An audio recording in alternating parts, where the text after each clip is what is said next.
मुझे ये बताएं पेशावर, जरा मुझे ये बताएं कि क्या एक चोर को, एक मफरूर को, एक भगौड़े को जो मुल्क से बाहर पैसा ले जाता है, क्या उसको पाकिस्तान का आर्मी चीफ सिलेक्ट करना चाहिए? जरा मुझे बताएं। और इधर बात खत्म नहीं होती।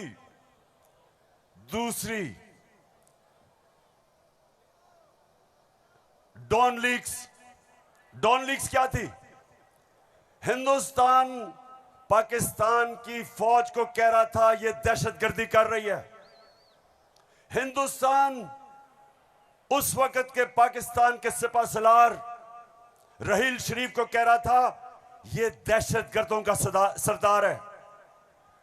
और डॉन लीग्स में क्या चीज सामने आती है?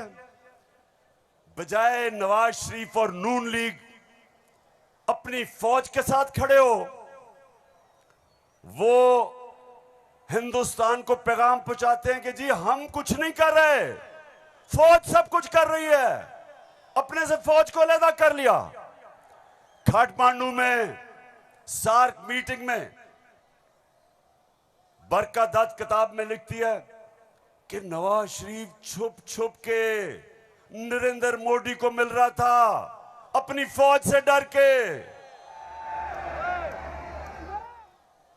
और दूसरी तरफ आसिफ जरदारी, वो अमेरिकनों को कहता है, अपने अमेरिका में पाकिस्तान का एम्बेसडर हुसैन हक्कानी, वो जाके अमेरिकनों को, एडमिरल मलन को कहता है कि जनाब गवर्नमेंट को और जरदारी की गवर्नमेंट को पाकिस्तान की फौज से बचा लो।